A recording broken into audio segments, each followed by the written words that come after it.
Good morning, class. Good morning. My name is Dr. Catherine Smith. I'll be your moderator for this class session. This is a school and not a church, and neither are we affiliated with any religious organization.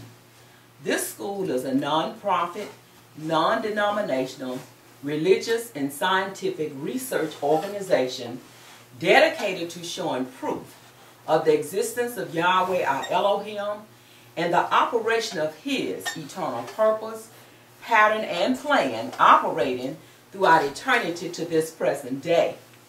This school was established as a result of a divine vision and revelation given to our founder, Dr. Henry Clifford Kinley, in the state of Ohio in the year 1931.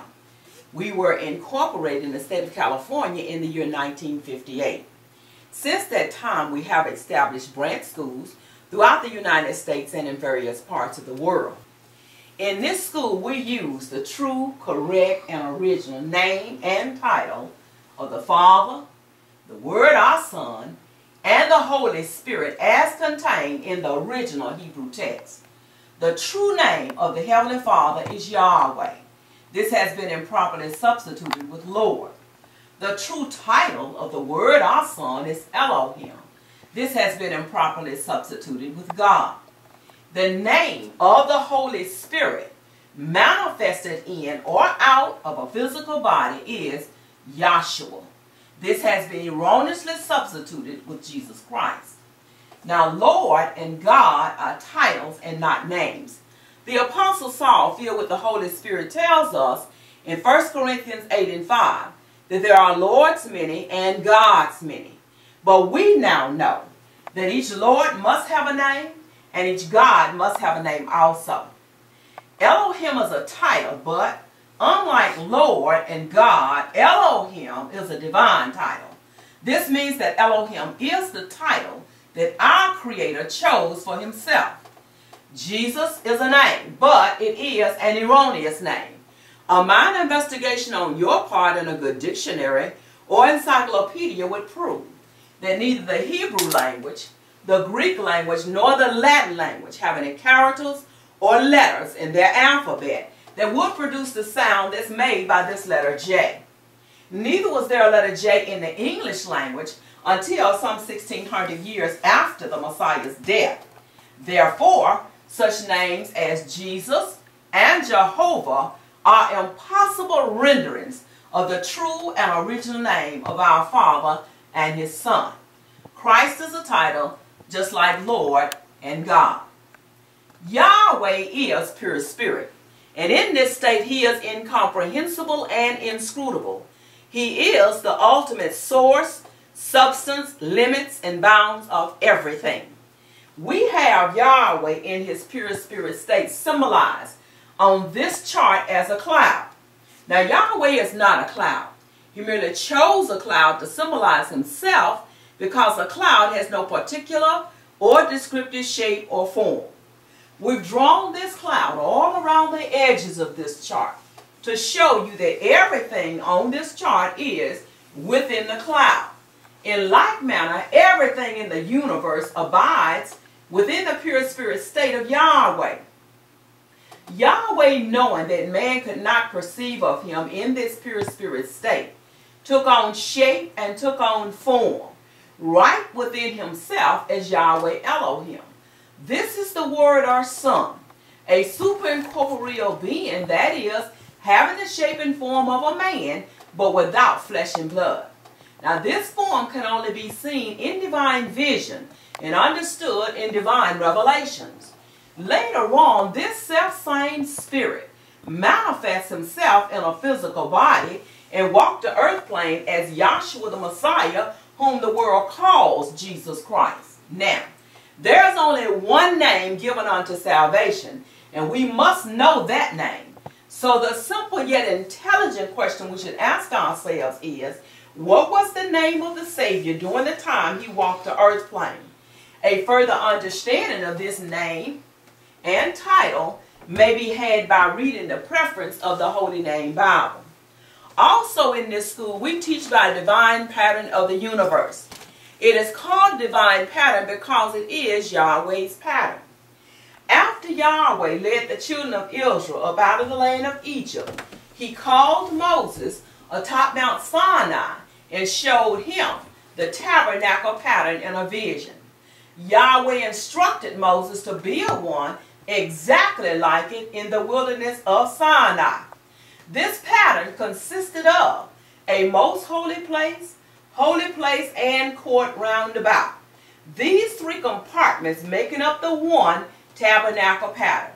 We go about in this school to show proof how that everything in the universe is made and operates according to the structure and the function of this threefold tabernacle pattern, and that absolutely nothing escapes the pattern. We have 10 primary aims or constitutional objectives of the Institute, and they are as follows. First is to help you find and know Yahweh, our Elohim, as he really is and actually exists. Second, to form a nucleus of universal brotherhood of humanity in Yahshua the Messiah without distinction of race, nationality, creed, set, caste, or color. Third, to investigate the unexplained spirit law, a so-called law of nature and the powers latent in man. Fourth, to encourage and promote the study of the scriptures, comparative religion, psychology, philosophy, both modern, practical, and occult science. Fifth, to extirpate current superstitions, skepticism, and ignorance. Sixth, to learn, know, and understand the operation of Yahweh's eternal purpose through the dispensations and ages. Seventh, to discern and avoid being deceived by Lucifer, the serpent, the devil, the dragon, or Satan and his demons, operating the mystery of iniquity on earth through the dispensations of time. Eighth is to earnestly contend for the common salvation and faith, which was once delivered unto the sons or children of Yahweh. Ninth is to make known that Yahweh from the beginning ordained there is none other name under heaven given among men whereby man can be saved, saving in the name of Yahshua the Messiah. 10th, to inherit eternal life now in the kingdom of Yahshua the Messiah with the hope of immortal glorification in the new earth state. Our watchword is peace, slogan, speak the truth.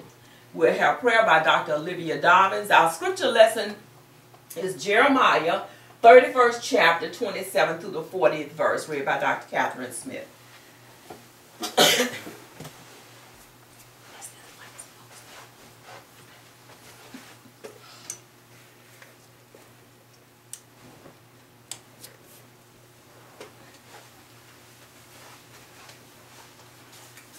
Good morning. Good morning.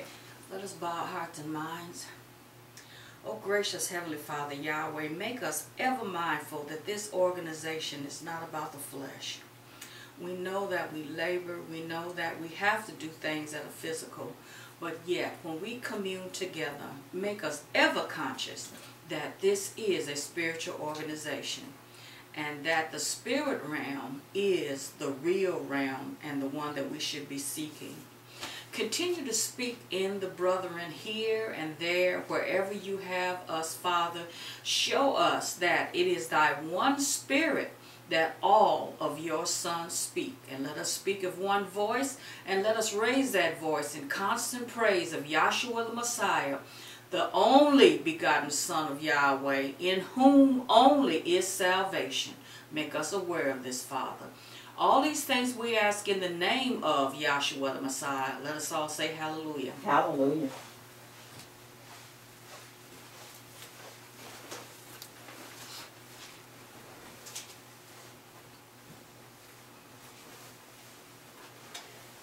I'll be reading to you from the Holy Name Bible, containing the Holy Name version of the Old and New Testament, critically compared with ancient authorities and various manuscripts, revised by the late A.B. Trainer of the Scripture Research Association.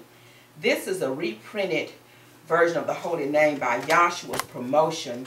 It's a 2012 edition. Jeremiah 31:27, page 913. Behold, the days come, saith Yahweh, that I will sow the house of Israel and the house of Judah with the seed of man and with the seed of beast. And it shall come to pass that like as I have watched over them to pluck up and to break down and to throw down and to destroy and to afflict, so will I watch over them to build and to plant, saith Yahweh. In those days they shall say no more, the fathers have eaten a sour grape, and the children's teeth are set on edge. But every one shall die for his own iniquity. Every man that eateth the sour grape, his teeth shall be set on edge. Behold, the days come, saith Yahweh, that I will make a new covenant with the house of Israel and with the house of Judah, not according to the covenant that I made with their fathers in the day that I took them by the hand to bring them out of the land of Egypt, which my covenant they break, although I was an husband unto them, saith Yahweh. But this shall be the covenant that I will make with the house of Israel. After those days, saith Yahweh, I will put my law in their inward parts, and write it in their hearts, and will be their Elohim, and they shall be my people. And they shall teach no more every man his neighbor, and every man his brother, saying, Know ye Yahweh. For they shall all know me, from the least of them unto the greatest of them, saith Yahweh. For I will forgive their iniquity, and I will remember their sin no more. Thus saith Yahweh, which giveth the sun for a light by day, and the ordinance of the moon and of the stars for a light by night, which divideth the sea when the waves thereof roar. Yahweh of hosts is his name. If those ordinances depart from before me, saith Yahweh, then the seed of Israel also shall cease from being a nation before me forever. Thus saith Yahweh, if heaven above can be measured, and the foundations of the earth searched out beneath, I will also cast off all the seed of Israel for all that they have done, saith Yahweh.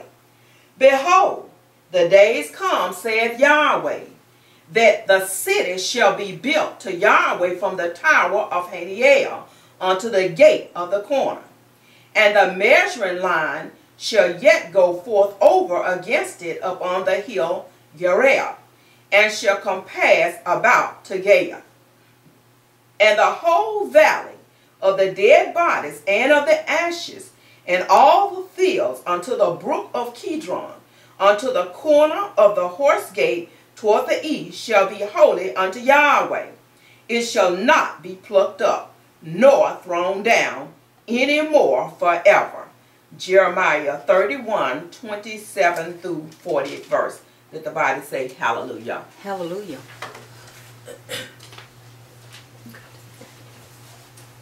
I'd like to say good morning. Good morning. And we're still rejoicing and smacking our lips on the on the gathering that was up in Chicago early at the beginning of the month. And it really was an uplifting event because we are still in the flesh, and we, by tradition, good or bad, we are used to gathering together and you know, coming to some shared communion about Yahweh.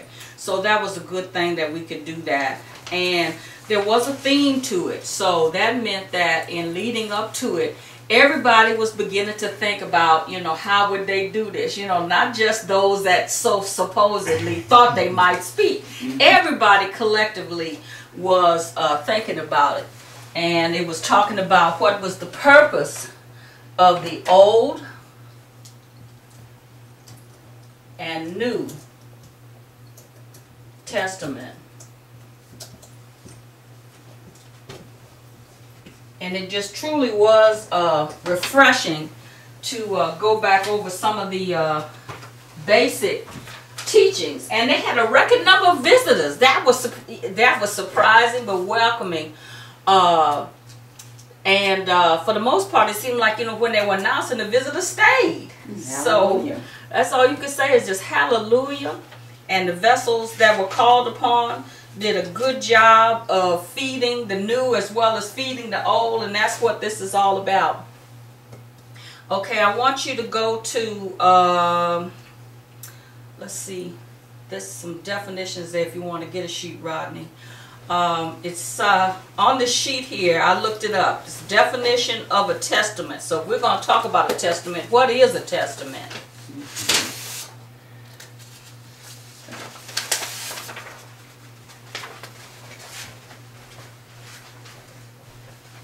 And the first one is taken from Merriam-Webster. Okay. Testament. 1. Archaic. A covenant between God and the human race. Okay, arcane, that means old. Mm-hmm. Ancient. And the first one that Merriam-Webster leads off with is the covenant between, we know properly that between Yahweh and man. Okay, and then B. Either of two main divisions of the Bible. Either of two main divisions of the Bible. And I'm probably going to crawl that around on this. But everything was funny. Everything was eye-opening. Because how many times have we held the book up and talking and saying that, lo, I come in the volume of the book. I can't take mine because it's all loose. Lo, I come. Oh, I ain't got a holy name. Lo, I come in the volume of the book. It's written of me. And we talk about how that the Old Testament, or what we would call the Old Testament, is the larger portion of the book. You know, now all we have to do is take a Romans 1:19 and 20, something natural to explain something spiritual. Right. You know how we are in most cases. Okay. If there was some two pieces of birthday cake was left, this piece and this piece, and we see that those two pieces are not equal. Right. Most of us would go for the bigger piece. Yeah. You know, now some of us would say, well, I'll leave that for you. No. Well, we'd eye it even if we didn't. So from a natural standpoint, we can see the difference between a whole lot and a little. Right. That this is the volume of the book, is the so-called Old Testament. And if you have a good Bible, there's what they call a flyleaf. And that mine says, even in Holy Name, it says the New Testament of our Messiah and Savior, Yahshua, Holy Name Version, a revision of the Sacred Name New Testament, and then, of course, Scripture Research Association. Okay, so in the world, this fly sheet is our roadmap that just tells us how we're going to divide it. Old from new. Okay? Now, I'm sure that some of us have seen comedies or mystery movies where you get to the fork of the road and there's an arrow say this way to town. Okay, somebody come along swinging around and you end up, the road ends out in the bushes and somewhere, you know, Freddy Krueger or somebody waiting for you. That has been done to us because this flyleaf is in the wrong place. Right.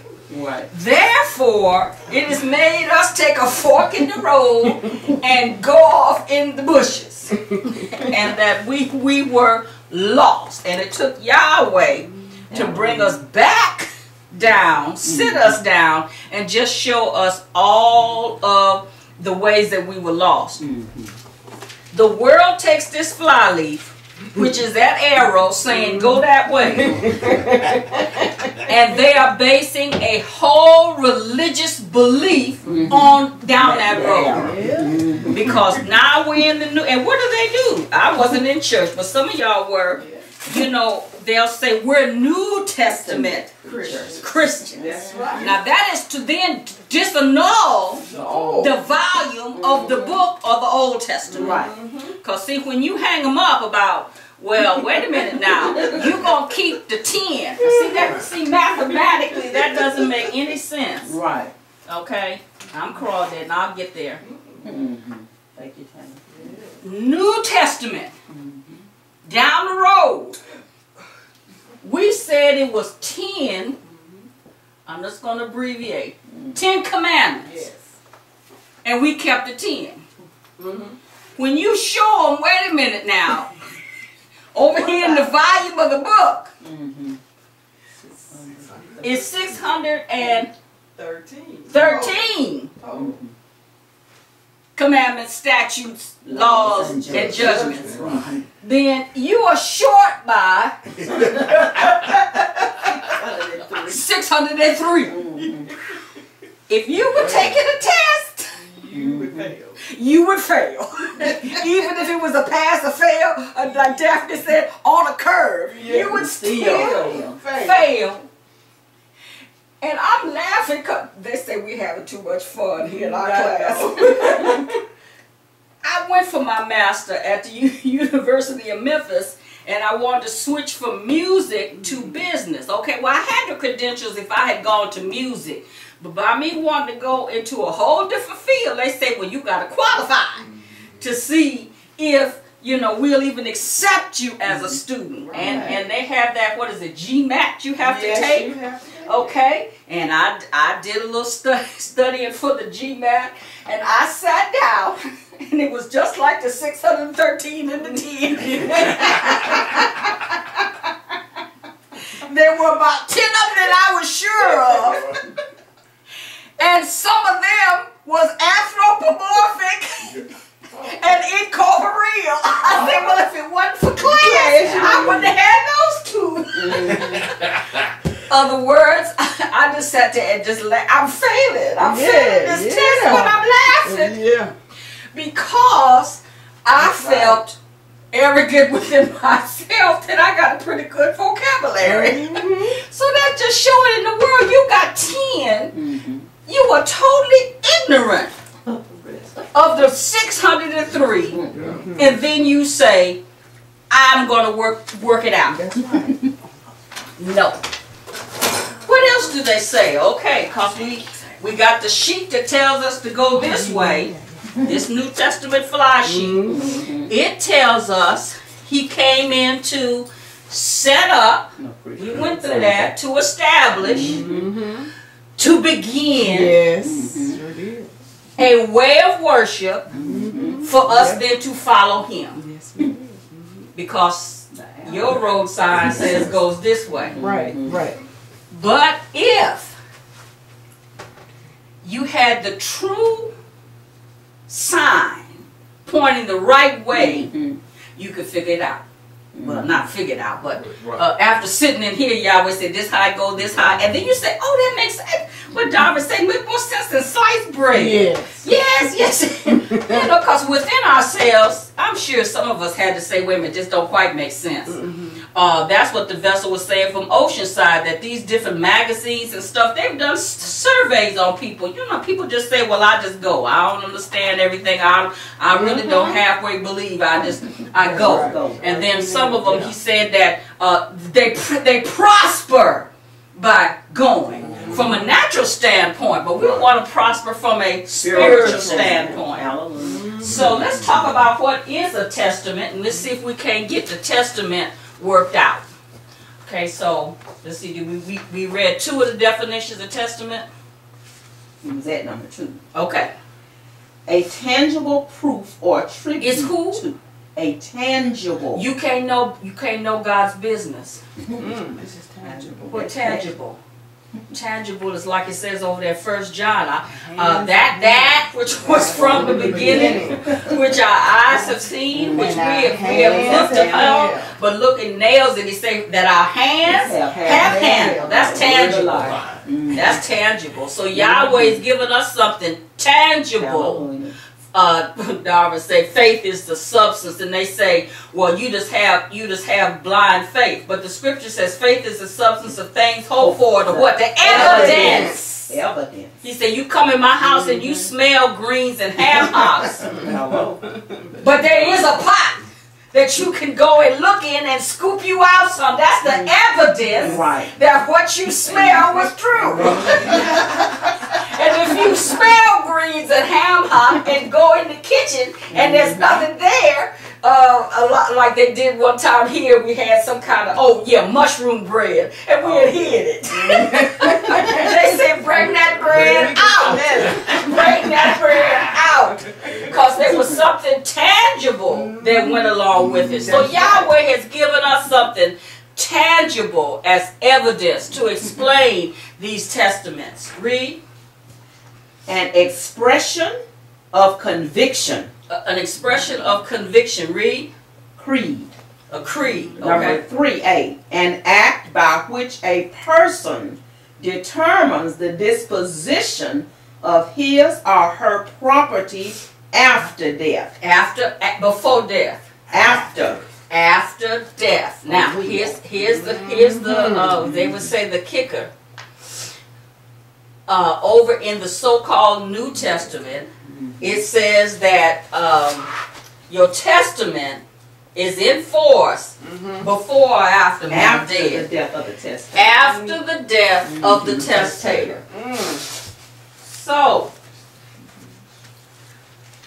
the evidence that we have is that Yahshua the Messiah is Yahweh himself, the same Yahweh who spoke when they saw no similitude, that gave them the Old Testament, had to come in and die so that they could be loosed. Now, what is all the? I'm rushing through it. What is all the examples of it?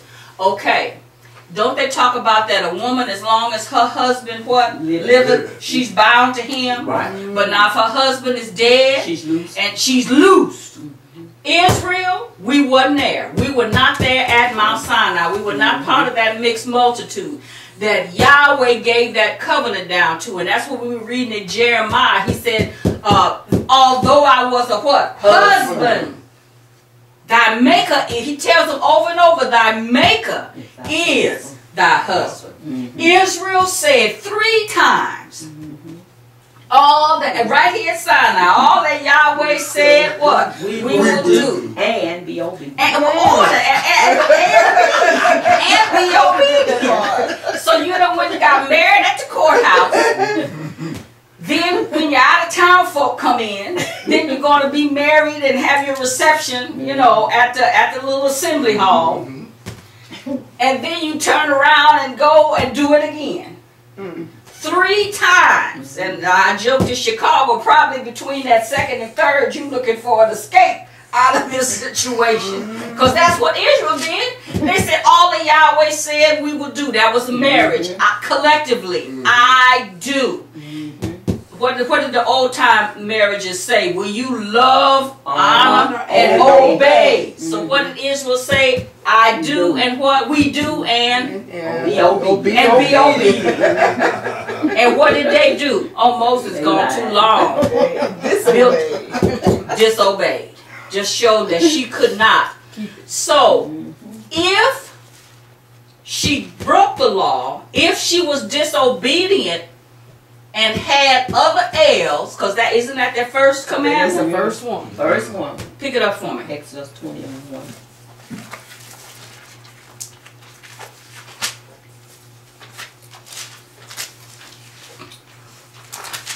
And Elohim spake all these words, saying, I am Yahweh, thy Elohim, which have brought thee out of the land of Egypt. Gave him an introduction. I'm Yahweh. I done already knocked out all these other deities, these other Jodies. That's right. The Nile River, I took care of him. The scarab beetle, I took care of the lice. All them apis the bull, I put a mirror around. And and look, I got robbed.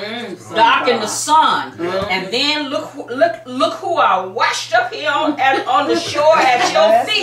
The man, Pharaoh. Who did this? I am Yahweh that brought thee from the land of Egypt. Yeah, they said, oh yes, all you say we will do. Hadn't even heard the vow yet. Read. I am Yahweh thy Elohim, which have brought thee out of the land of Egypt, out of the house of bondage. And not only did I just bring you out of Egypt, you was in the house of bondage. Another man had you, and I went up in there and I devastated his house, his land, his people, and I brought you out. I am Yahweh. Right. That's why you don't have no other El before me, because can't none do like I did. Hallelujah. Just plundered it. Hallelujah. They say Egypt still stinks. Yes, Read.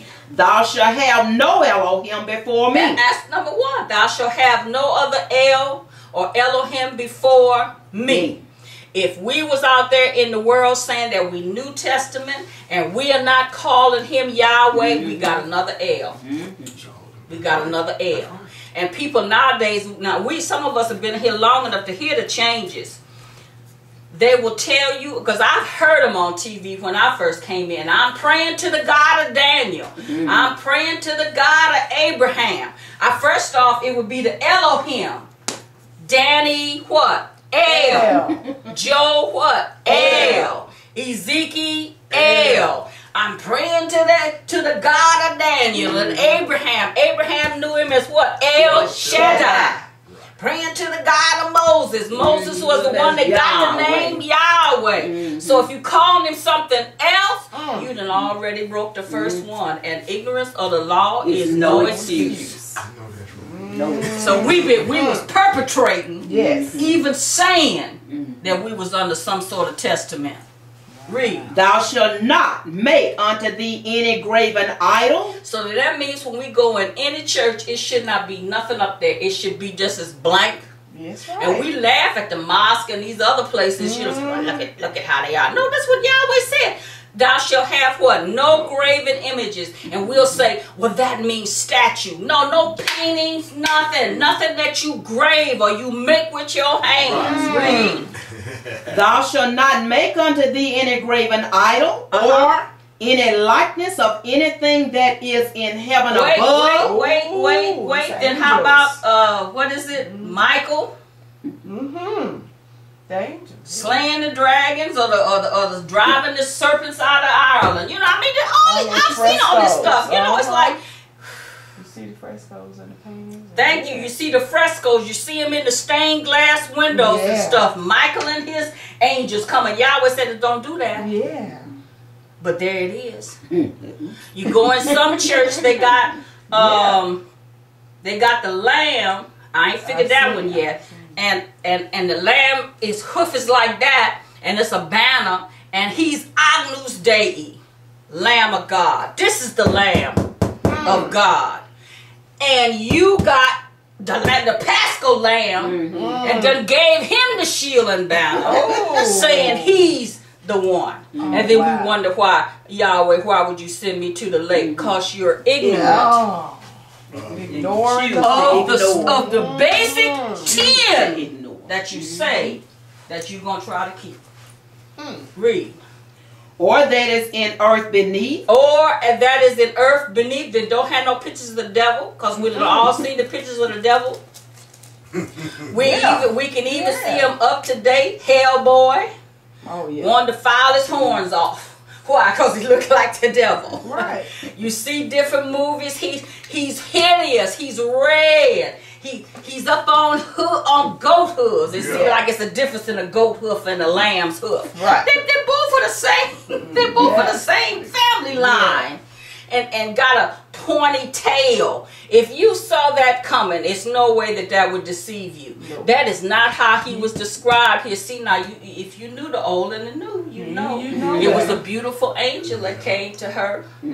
If you knew the old and the new, you would know that. Over there with Job, it said that when the sons of Elohim came together, Satan came too. also. Those were angels that were gathering. They weren't creatures. No. They weren't snakes. They was creatures, heavenly creatures. And here comes Lucifer. Over there where it talks about son of Tyrus. You know, by thy what? By thy ugliness and thy redness and thy beauty. Thy beauty. But you don't know the difference in old and new. Then you don't know the difference in life and death. Because the whole key is hid in you understanding what is the old. So then you be ready to understand when the new came in. Read. Or that is in the water, under the earth. Under the earth, and we don't need to be seeing no pictures of Noah's Ark and all the animals got a window and the dolphin coming by. We don't need to see that. Read. Thou shalt not bow down thyself to them, nor serve them, for I, Yahweh. If you haven't, see, we are without excuse because we got television. Yeah. If you're not doing it, all you need to do is watch TV. I'm going to call the name of it. I'm watching a show, Father Brown, and I guess I need my head examined because every time I'm saying, daggone. Well, what do I expect? It's Father Brown. Right, He's right. a Catholic priest. Yeah. Right, And right. he calls himself like Hercule Poirot, being an investigator. Right. He all snooping around, and when he come upon somebody that has done wrong, he'll say, don't you want to confess? and turn his ear. If you understood old and new, they didn't have no confession like that. No, they didn't. And if you were going, if you were going to confess, you confessed yourself to the priest. They got that right. Yes. When you bring your But- offering. Thank you. Based on old and the new. old and the new, and your crime, the priest would have to pass a sentence and something, especially, I mean, he's got murderers he's talking to. That's right. And he told one of them, oh, did you do it with malice? She says, no, I didn't. Did you do it because you were trying to save a loved one? Yes, I did. And he turned his back and let him slip away. Showing that man got the power. No, if she said yes to any of it, that I was involved in the murder, Yes. there's a penalty. Guilty. So Father Brown should have said, well, let's not go down to the tabernacle and offer up something. your You offering. can't have the confession of the sins and the not confessional sacrifice. if you don't have the tabernacle to offer up the sacrifice. You can't just be picking and choosing What you gonna work with? potluck, you know. Yeah. No. If you gotta keep the Old Testament, you gotta keep it keep all. all of it. Scripture says, for there was a tabernacle made. And it talks about while the first one was standing, the way into the holies of holy was not yet made manifest. Yahshua the Messiah raised an early Sunday morning, rent the veil in the tabernacle or in the temple. So that what? Ain't no more mediator. Ain't nobody you got to go confess to. I was fortunate as a dean, nobody confessed nothing. Because I would have had to told them. That's not part of the job. There's one mediator. Yes. And that man on TV. See, this is how we just steeped in it. It just creep in on us, creeping. Father Brown forgiving sins.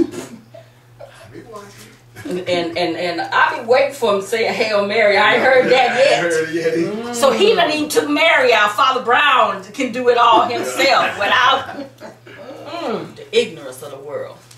Okay, read on some more about Testament. Oh, the Ten Commandments. Yeah. Number 5 and finished.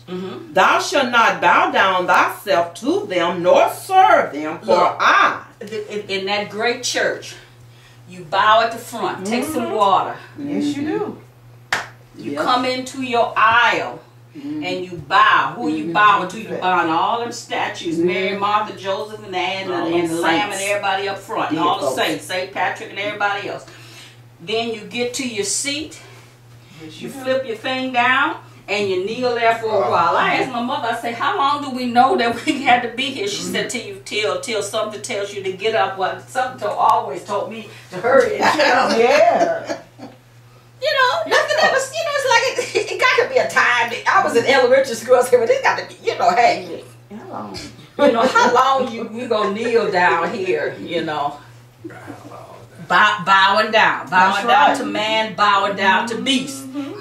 And we call ourselves serving the Old Testament. We deceived ourselves. That's right. Read. Thou shalt not bow down thyself to them, nor serve them, for I, Yahweh, thy Elohim. And we just ain't picking on the Christians. Cause I'm sure some of us probably know some Buddhists. They got their little clandestine closet or tabernacle or whatever, and they got their stuff up in there. Whoever, and let's throw it the Hindus and them. They got the God with all them arms and stuff. They got their statue and stuff. So everybody bowing down to something that was graven, some image to go to them for help, rather than going to the scripture say, all my help come from the Lord. That's your come from Yahweh. We won't turn to Yahweh. They turn to the weak and the beggarly for deliverance. Right. Read. For I, Yahweh. Why not? Before I. See, don't bow to them. Don't make no images. Da da da da da da. For. That's because. Yes. Read. Okay. I, Yahweh, thy Elohim, am a jealous Elohim. Visited. Look. Romans 1:19 and 20. Yeah. If your mate or husband comes to the bedside and it's somebody else's picture on the nightstand, would it not be trouble in River City? Yeah. Gonna be some trouble. So Yahweh saying, don't put these images, because they're not me. Right. I have no similitude. That's I can right. only be seen in divine visions and understood in divine revelation. And without a revelation, you come down and you build that. A golden calf. So don't make anything and say that that's me. Because I'm jealous. And if I'm jealous, then Repercussion. there's going to be some repercussion. Same way it's going to be in the natural. Read. Visiting the iniquity of the fathers upon the children unto the third and fourth generation of them that hate me, and showing mercy unto thousands of them that love me and keep my commandments. Now look, when you compare different religions, you find that they've taken smatterings of that Yeah. and have incorporated it. You don't hear too much about it now. But if you go back and you could watch a picture of Britain over there in England, Britain over there in India, around about the time of Gandhi and coming forward a little bit, they had untouchables. You heard them everywhere. Yes. Untouchable, Yes. untouchable. Yes. And they had to be hollering when they came up on you, untouchable. And if you were untouchable, your father was an untouchable. That's right. His father before him was an untouchable, and the father before him. So that come from the Bible. Unto the third and the fourth generations, I'm going to account this unto you. You never could get out. You never could break the mold of getting out untouchable, because when you had one, the clock just started again. That's right. That's right. So that's why over in Jeremiah, he said there's going to be a day when that's not going to be the case anymore. Oh, it's full. There's going to be a day come when he's going to cut that off, and as Dr. Kinley said, every tub going to have to stand on its own bottom. Yes. It's not. That's why, hold that. I need you to hold those laws, and somebody go back and get Jeremiah 31:27, maybe it's 28. When he tells them, behold, the days come, and see, it ties right on back to Old and New Covenant. Where does that fly sheet belong? Jeremiah 31:27. Okay. Behold, the days come, said Yahweh. This is prophesied of days coming. Read. that I will sow the house of Israel and the house of Judah. Okay, drop down a few verses. Okay, want me to go to 31? No, Oh, okay. 28 or 29. 20. In those days, they shall say no more. Oh, in those days they shall say no more. What? Jeremiah 31 and 29. In those days, they shall say no more. The fathers have eaten a sour grape, and the children's teeth are set on edge. Okay, now this time, see, if you don't have all the picture, that don't mean nothing, and it doesn't make any sense when you go over and like Dr. Smith had labored a month ago about the blind man, and when the blind man was healed, instead of them just saying, let's stick a pin in it, this is a good thing and let's move on, they went to questioning.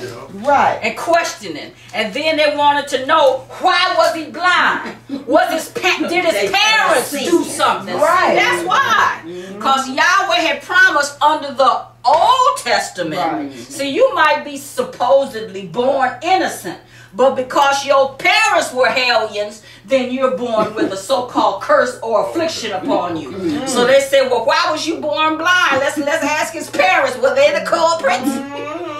And Yahshua said they got nothing to do with that. See, because it had been promised in those days. Ain't nobody gonna go back and have to take no count of what your father did. Every tongue gonna have to stand on his own bottom. When John the Baptist was down there at the River Jordan, they wasn't coming saying my parents were sinners. They had to come and do what? Confess their own sins. Right. And that was in those days. And then Jeremiah go on to say what? After those days. And if you ask, I know we did it at Darvin's house one time. Boy, that man was on a roll. Rooka, rooka, rooka, rooka, rooka, rooka, rooka, rooka. He just stood up. Rooka, rooka, rooka, rooka. And the guy with him knew something about us. And he was trying to say, you need to tone it, you need to tap it down a step. You know, just preaching it. You need to, just suffer a woman to speak in the assembly. Yeah, you need to come on down there. I'll be your pastor when this thing is over, and I'm going to, man, say you better tap it down a bit. And I mean, he went out there, and the next thing I know, Yahweh sent him to Jeremiah 31:31, and I come like Kung Fu Panda.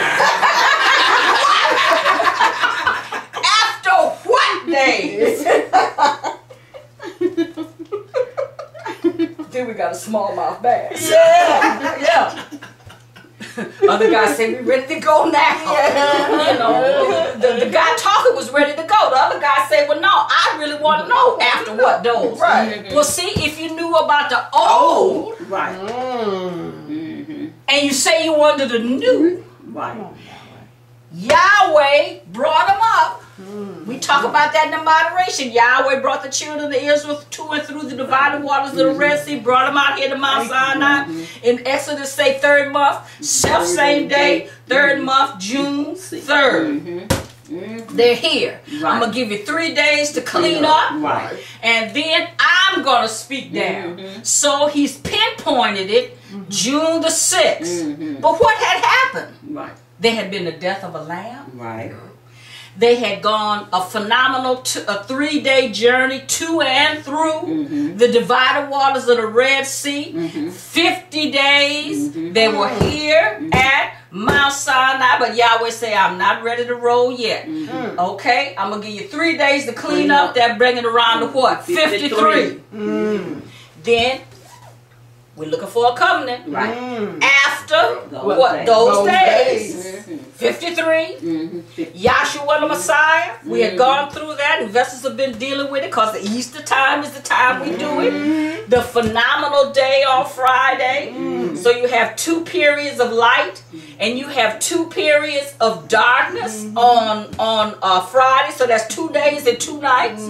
Then you have Saturday light, and then Saturday night. That's 3 days and 3 nights. And then he resurrects early Sunday morning. So you got the 3 days and the 3 nights. tarries on earth 40 days. So that's 43. Right. Ascends to the Father for 10. And it says when the day of Pentecost is fully come, 50 means 5, but you got to put that 3 with it. Gives you what? 53. After those days. After those days.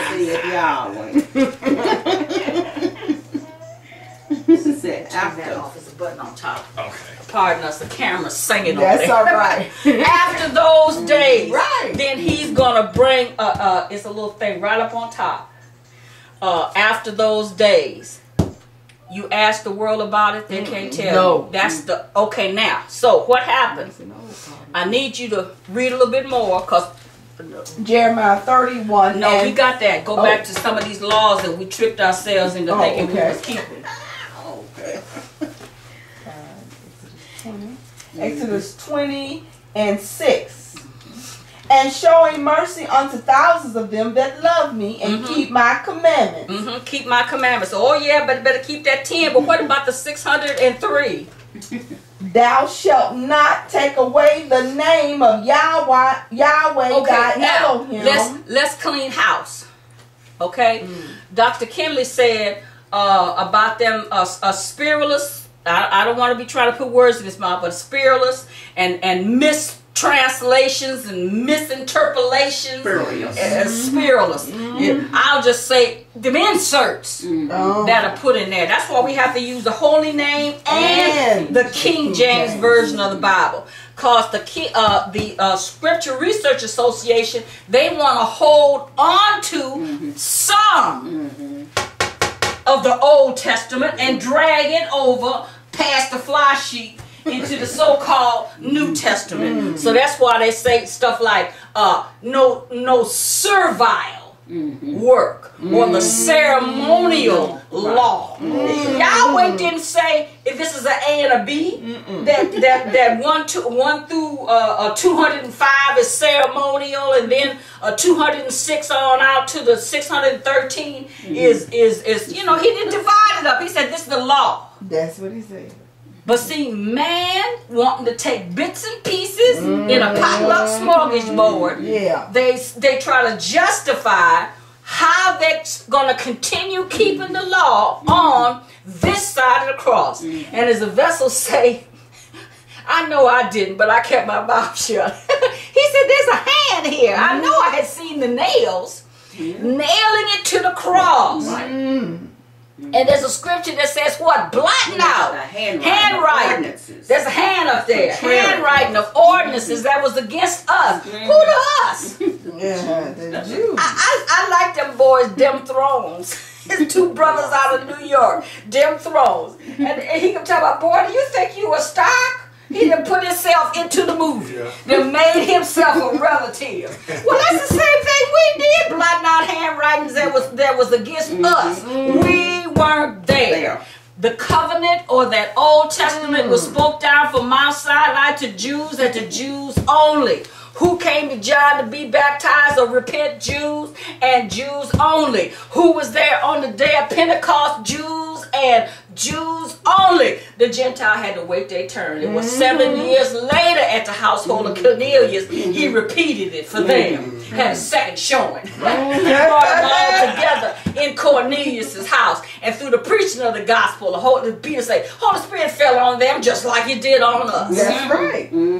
So it was not contrary to us. This Old Testament or Old Covenant was nailed to the cross. But over here in our obstinance, we say you did not nail it good enough.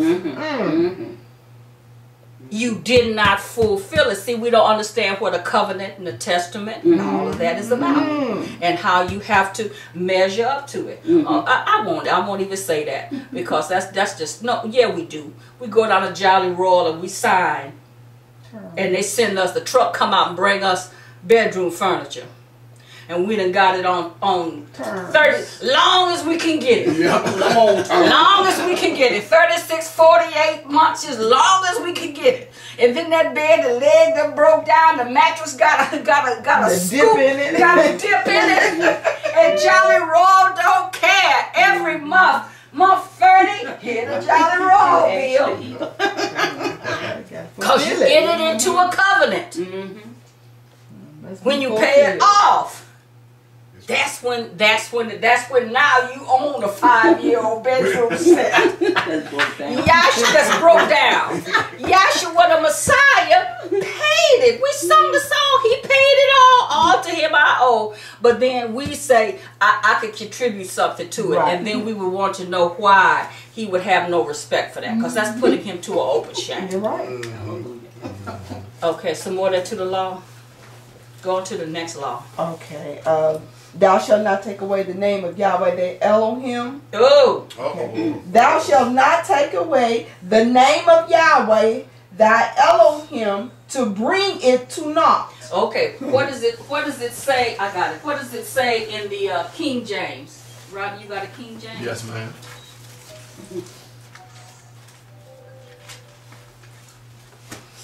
I think at the King James it says, "Thou should not take the name of the Lord thy God in vain."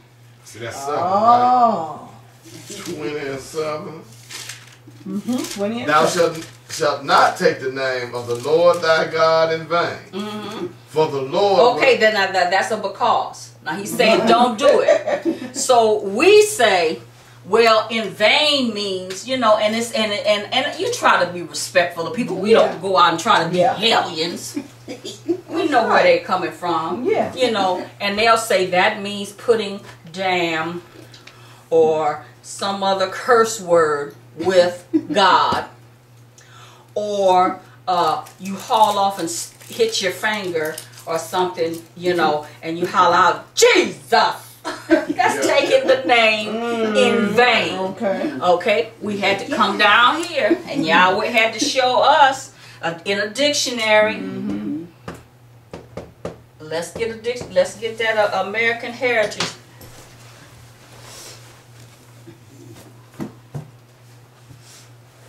And see this. Well, it probably does say in that curse word, but let's find out. Let's find it. But let's find the real meaning of vain.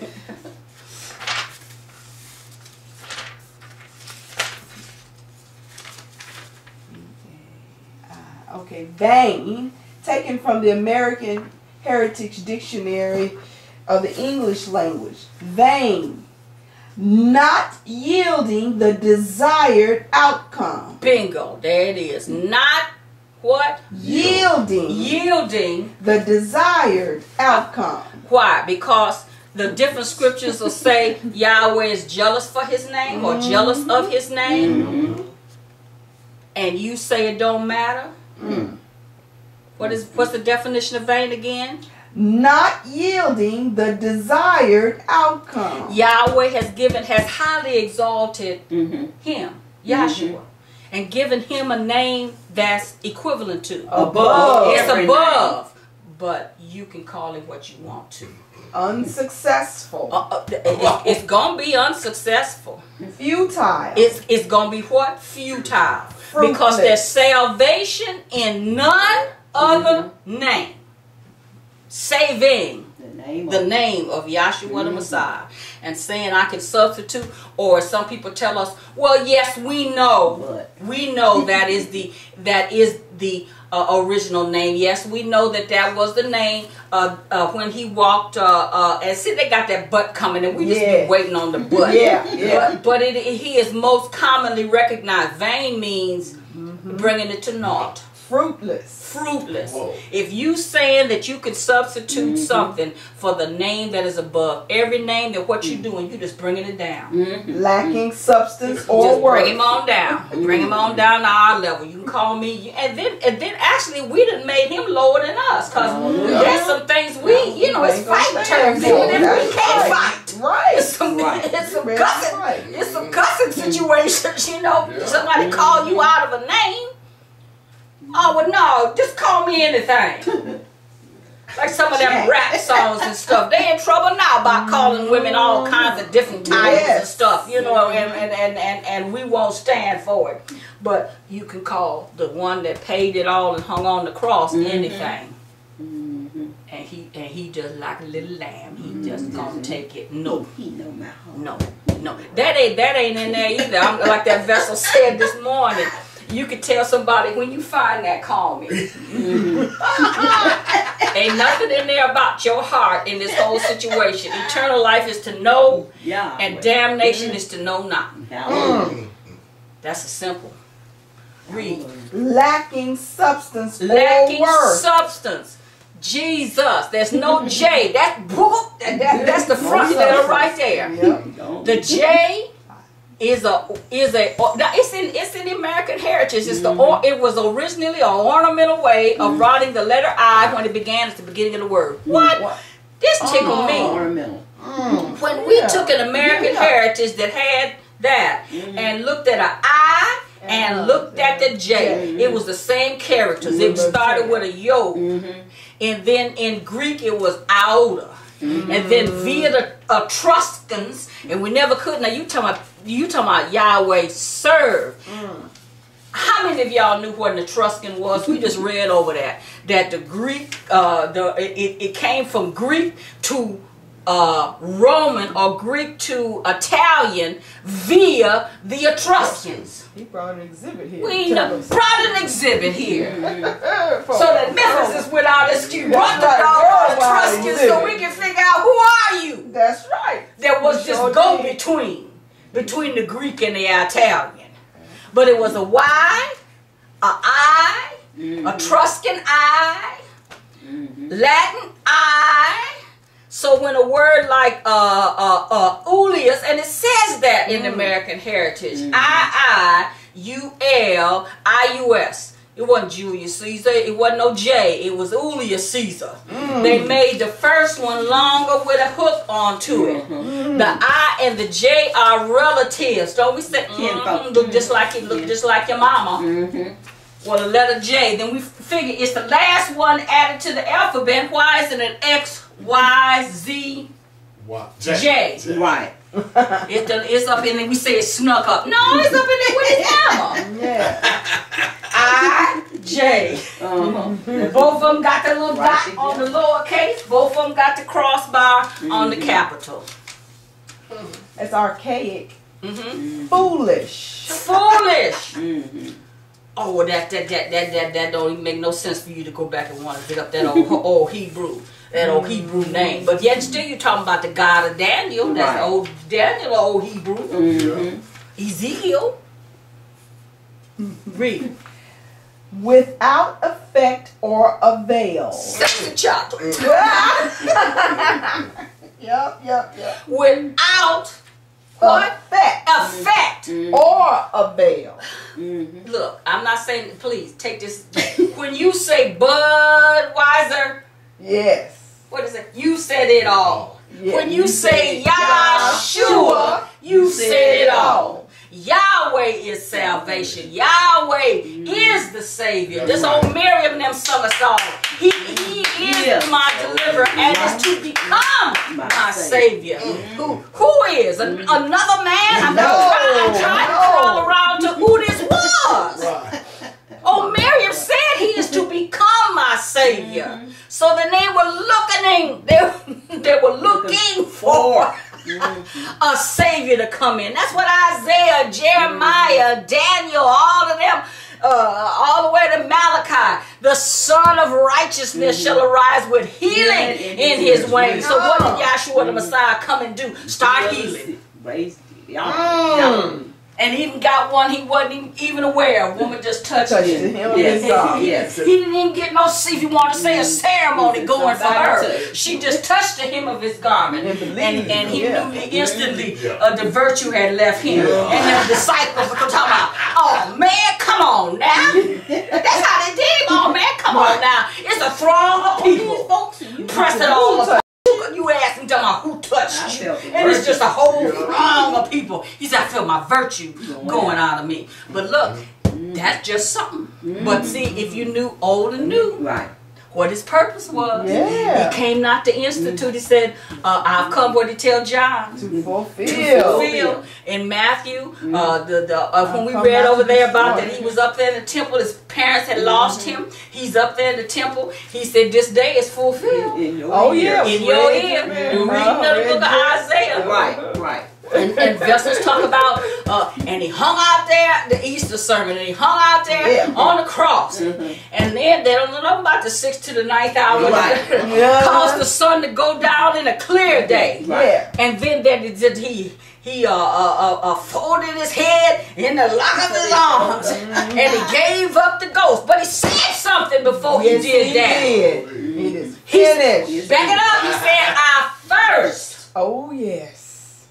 And they dipped the hyssop and they raised it up to him. The same way back down here they took that hyssop and dipped it in that blood and raised it up to the top of the door. The 2 side posts, and they was dipping from a basin for 4 points of blood.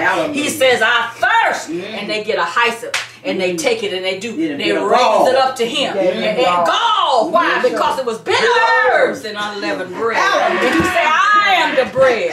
He done said, "Friends, Romans, and countrymen, lend me your ears." It's finished. No, it's finished. Yeah. He's got that I finished everything I need to in this physical body. That's why I say in. E-N-D. Yeah. Then he can fold his head in the lock of his arms and give up the ghost. But if you don't know the difference in old and new, or who there was and what his mission was, you just all turned around your sign going down a dead end. Okay, give me another law. Okay. 8. Exodus 20 and 8. Remember the Sabbath day Remember this? Oh, we twisted. to keep it holy. When you look up those things on YouTube about Easter, and they get to well, look, we had a guy, we had a man, Darvin Sanders. Yeah. Darvin used to go into about them changing the calendar when we changed from the Julian calendar to the Gregorian calendar. Yes. That's how you get April Fool's Day. Look it up. That's how you get April Fool's Day. Right. Because the whole world didn't switch to the Gregorian calendar. They held on to the Julian calendar. So they celebrated their New Year's in April. The other folk called them April Fools because they did not switch to the Gregorian. But it had been prophesied in Daniel that when this man come, he gonna seek to do what? Change the time and the law. And the law. Yes, he did. And he was called Pope Gregory the Little. No. The Great. Like Ramses the what? Great. The Great. Then we should be knowing the great way. We better be trying to see what did he do? Why did he do it? Remember the Sabbath day. If you had asked us out there in the street, we would have all said what? Sunday. But Joshua, it said early. I'm really killing this one. But early in the morning, about dawn of the first day of the week. That's Sunday. Joshua rose. If it's the first, in this case, it can't be the last. Right. If it's day one, Right. it can't be the 7th day. That's If it's day one. So the week runs to, I'm just using this, Saturday is the Sabbath. That's the seventh day. Remember it to keep it holy, and this boy done moved it to what? Sunday from the worship of the sun. And all we talked about that, how did that Revelation, I ain't making up nothing, it's in Revelation, that great whore. When she rolled around to all them different nations and stuff, making them drunk with the wine of her fornication, throwing that hoop skirt over them, and they just, if she lifted it up here, all them pagans is up under there. That's right. Doing stuff. That's And right. so she said, just do it in the name of the Lord, and it'll be all right. So y'all's high day is a Sunday, worshiping the sun. Well, let's worship the true sun. Just move Sabbath to a Sunday. I remember that you got that. The whole point I'm belaboring it is you got one to what? Which commandment is this one? About the 6th or 7th. You got all the rest of them wrong. So you failed down to 3. You failed miserably. You need to put your pencil down. Remember the Sabbath day and keep it holy. Now see, that's why trainers people say do no servile work. Yahweh didn't play that. No, we didn't. No. Because there was a man out there gathering sticks. Then they stoned him. I don't know what his reason. I really don't. I don't know what his reason was for gathering sticks, because it didn't matter. Because he did it on the Sabbath day, and what happened to him? Captain, they stoned him. He died. He died. They didn't ask him, was you gathering sticks to kindle a fire? Or no work. Okay, and then we'll say, you going to church, we'll see somebody at the grocery store. Girl, you going to church Sunday? No, I got to go down and take Big Mama to her church. Y'all might not have heard Big Mama, but okay, but I'm saying, my grandmama or my aunt, who's up for some years, we gonna go down to the home church. Okay, on the Sabbath day, you can only go a Sabbath day journey. We ain't know nothing about that. We done cranked up our car and we done left the city limits and we down there near Jackson, Mississippi. We done broke the Sabbath. We done broke the law of the Sabbath. Because we done went and we gonna come back. Cause we ain't gonna be down there all die. No. So we done went, come back, we done broke that one. That's right. I mean, it make me just holler that we couldn't keep this thing. And we looking at people, it's more than 20 minutes or 20 miles from somewhere across town to your church. It is. We done moved from the storefront. We now out in the county. I had to deal with churches and their addresses and their names for a job I had. I called out there and there was a sister answered the phone. While I was talking, we're out in the county, in the middle of nowhere. I put them up on the web page, and there were nothing but brothers and sisters. I said, "Way out there in the county?" She said, "Yeah, girl, honey, we just saved our money and got us a plot of land." Well, the people from the neighborhood, because they was in the show enough hood, still get in their car and drive all the way through Memphis, through Bartlett, through Germantown, East Tennessee. Yep, that's more than a Sabbath day journey. One way. One way. One way. Yeah. So shouldn't we want that off of us? Yes.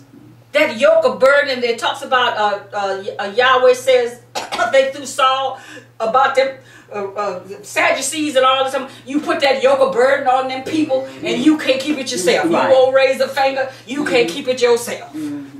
But you're going to yoke somebody else into it. Give me another law. Exodus 20 and 12. Honor thy father and mother. Oh, goodness. That thy days may be long upon the land which Yahweh thy Elohim giveth thee. I'm going to let that go. Thou shalt not commit murder. Honor thy father, thy mother. Okay, let's go back. And here's one that got me. Who was the son of? Who was the son of? And Adam, who was the son of Elohim. Wow. That's the father and mother. Hallelujah.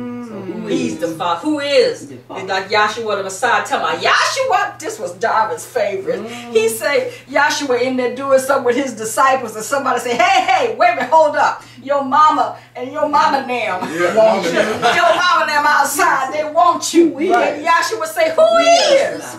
My mother. Who is my family? Them that do the what? The will of the Father. That's how we adopted in as children, grafted in, fellow heirs under a covenant with Yahweh through Yahshua the Messiah. Wow. Okay, now this will wrap up. Now, if you go back to the old, and if she done said, I do 3 times, she married him. Israel married Yahweh.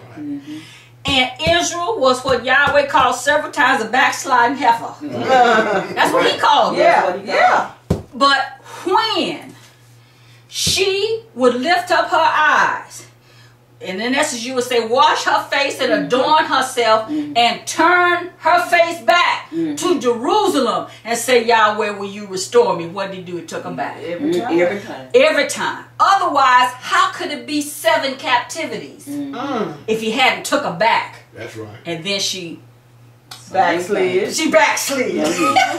Dressed it up. She backslid. And then she cried unto Yahweh, and he take her back. And then she want Jody and go after Jody. And he turn her out to Jody. And then he do what? He bring her back. She was married to Yahweh. Although, don't he say, you played a harlot under every twig bush? Down the road you did this. And I took you back. Right. See, that's some of them old time stuff. Y'all don't know about this. Some of them like, woo. Today is divorce court. Back then, you just had to suffer. You'd be sitting there, I don't know how Sister Jones can sit up there with that man. We done found out he got 5 other children. Yeah.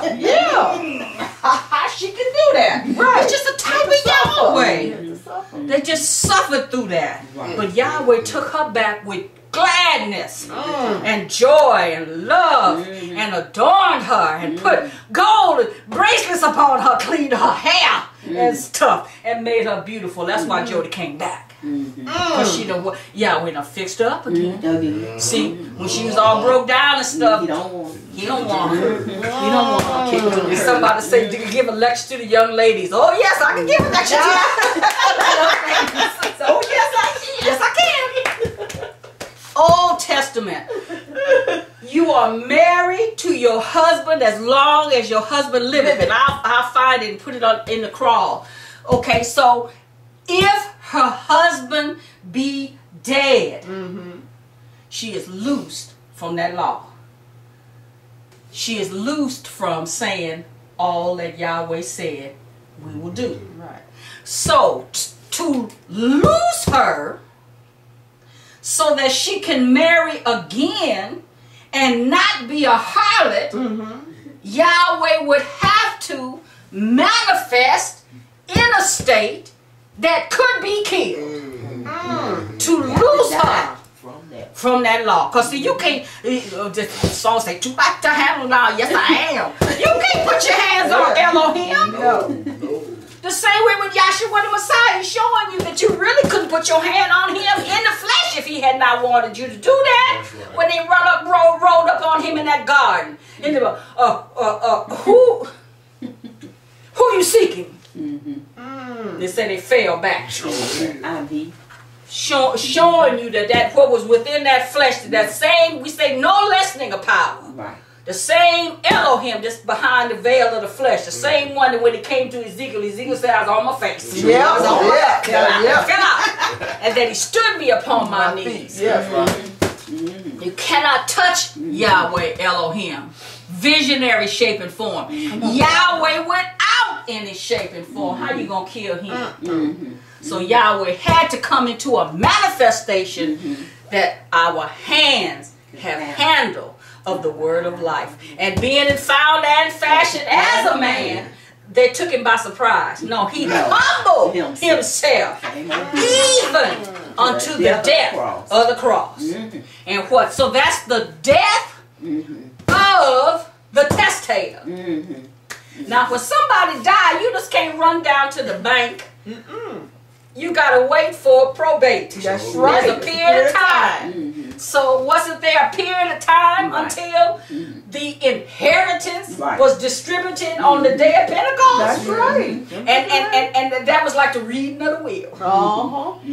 And he gave them the promise. But actually what it was, he manifested in the flesh, died, loosed her from the old law, and he rose. And I need to say this, when we look at some of our girlfriends and we say, you married him again? They can tell in our face what we get ready to say. And they'll stand there sheepish. He a new man. He was a new man. Because he rose what? A quickening spirit. And married her and brought her under a new testament. So I ain't telling you to tear your Bible up. What you need to do is Matthew, that's in those days. And that can't be it. Mark, that's in those days. Luke, in those days. We got to go all the way over to the death of the testator. And then you got the probationary period, Right. and then you got the inheritance. Right. When he rose a quickening spirit, now she is free to marry again. Now that's where you take that fly sheet and you put that in. But see, if you don't go to the so-called Old Testament, then you won't know the difference in all these covenants and who there was to and what was in it. None of us. Ain't that how we get in trouble? Yeah. What they say, the fine print. You didn't read it. Didn't Yeah. 36 page. I hang them with it. The mortgage company. Well, mister, I said, show me in the fine print where you could call me and I'm not even in the grace period. Show me. Show me. Well, I says, Prego, if it's not in it, don't call me. But see, they usually put it on you.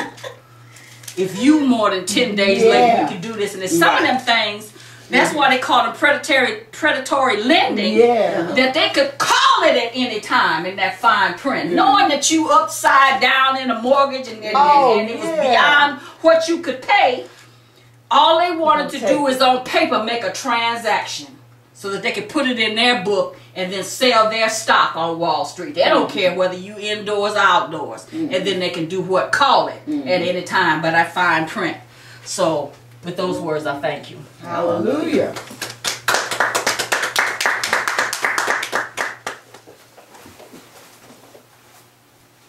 I like to say good afternoon to the class. Good afternoon. And I truly, it's like a fireball done come through.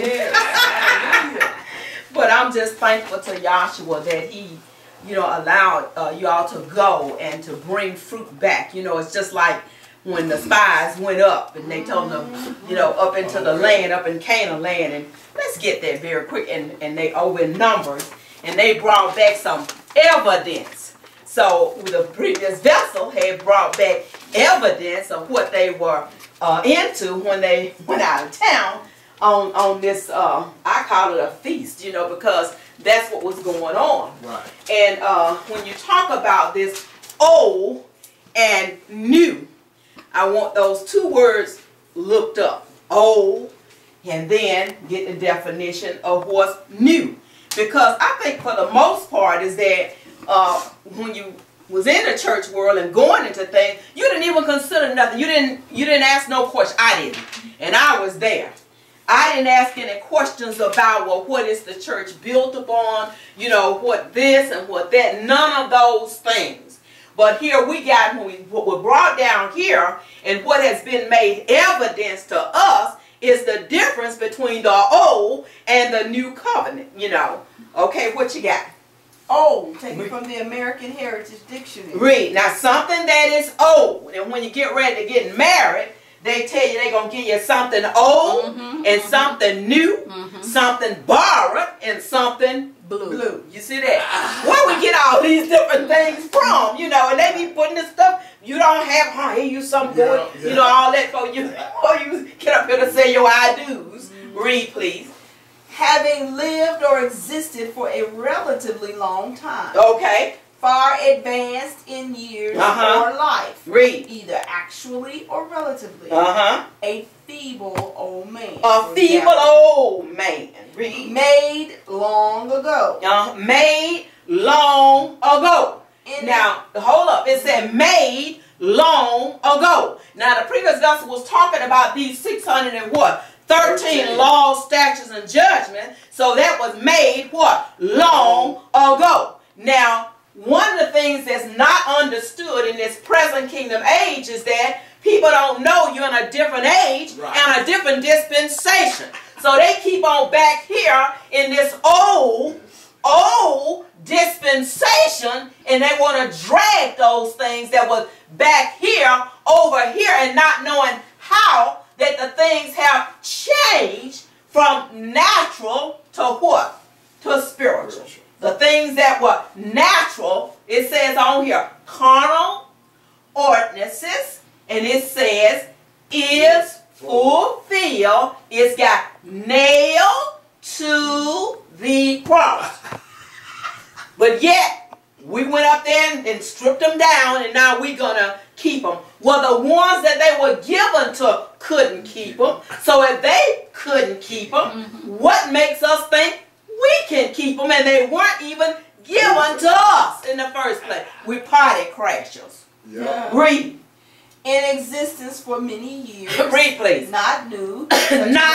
old. Not new. Read. Of or pertaining to a long life or to persons who have had a long life. Had. As in a ripe old age.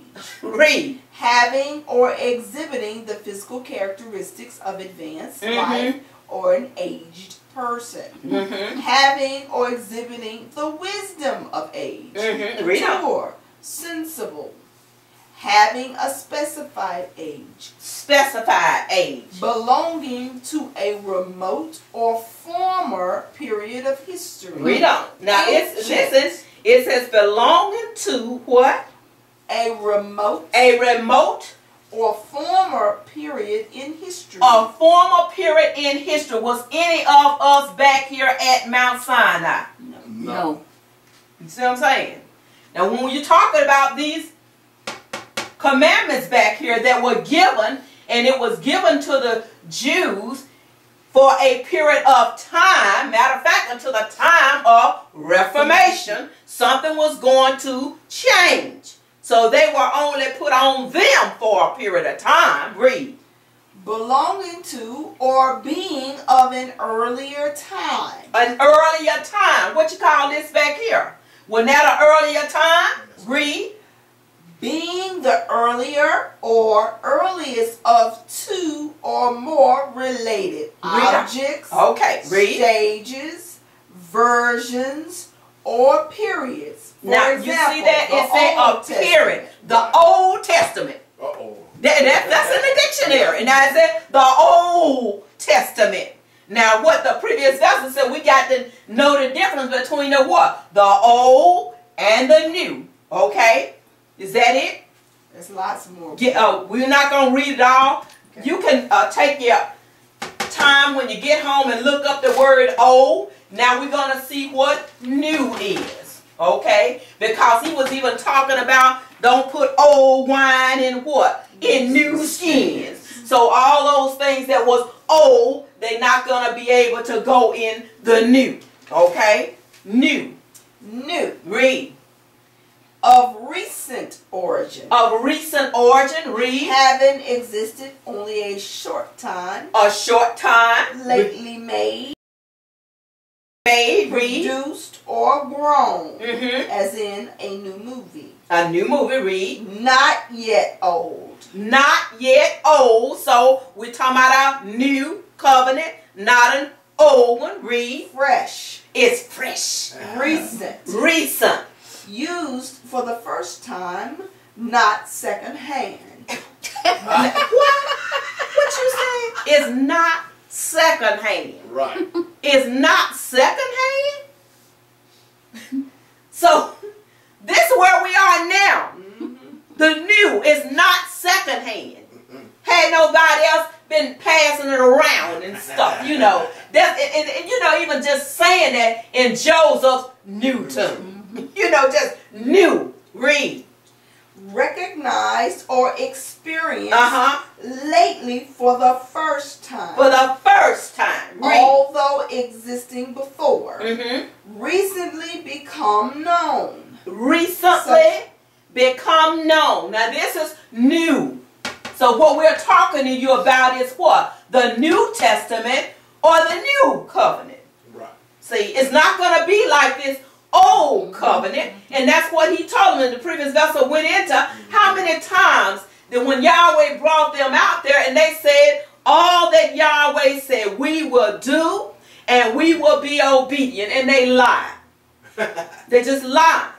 Because what? He said, oh, if there was such a heart in them.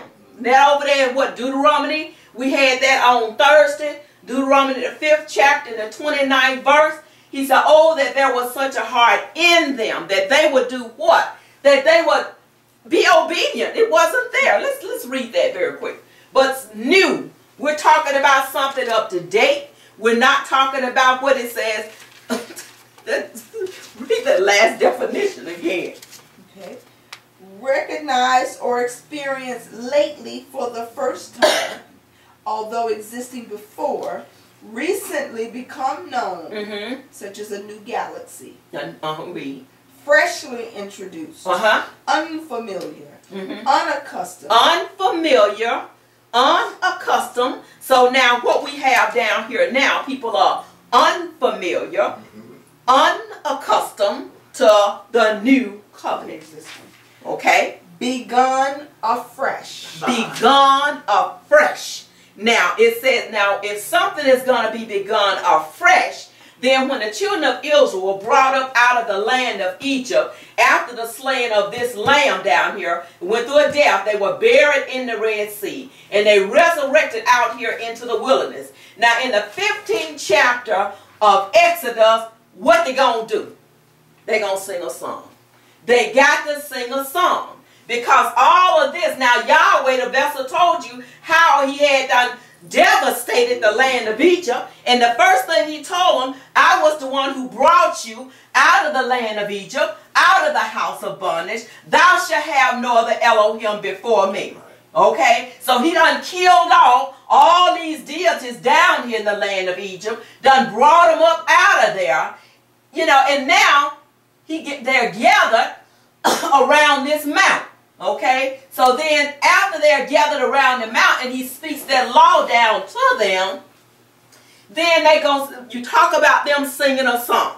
After they ate the Passover, they come up out of here and they sang. So when Joshua, because he coming in to fulfill it, after they ate the Passover, then they left out. What they do? They sang a song. So if you want to know what song they sang, you go back to the 15th chapter of Exodus and it'll tell you what the song they were singing. But see, like the previous verse was saying, Yahweh is to become our salvation. So you got Yahweh in pure spirit. Yahweh take on a descriptive shape and form. And then Yahweh does what? He manifests in the flesh. Right. You see, and he's coming in and said, now, I'm Yahweh, and besides me, there is what? No Savior. That's over there, I think, in Jeremiah, Isaiah, I think 11 and 23 or somewhere over there. But he is going to come and manifest as the Savior, okay? So now he coming out of this pure spirit state, taking on a descriptive shape and form, and come on down and get a Philippians 2 and 9. And read, please.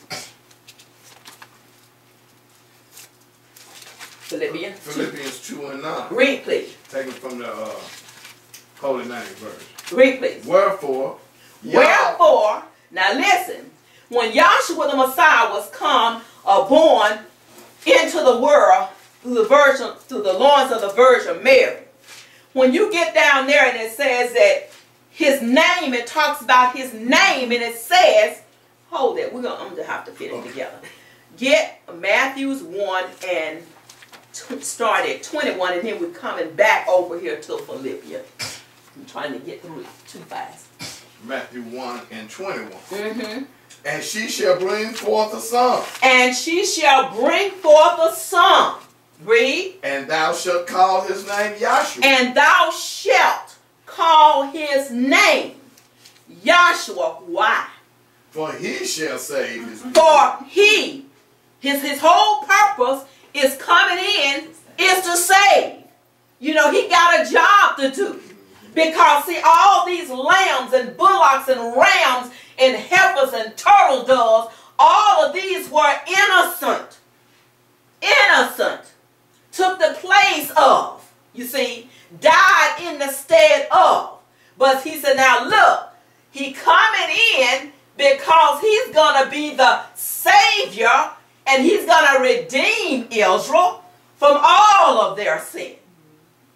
They say, his name shall be called, read.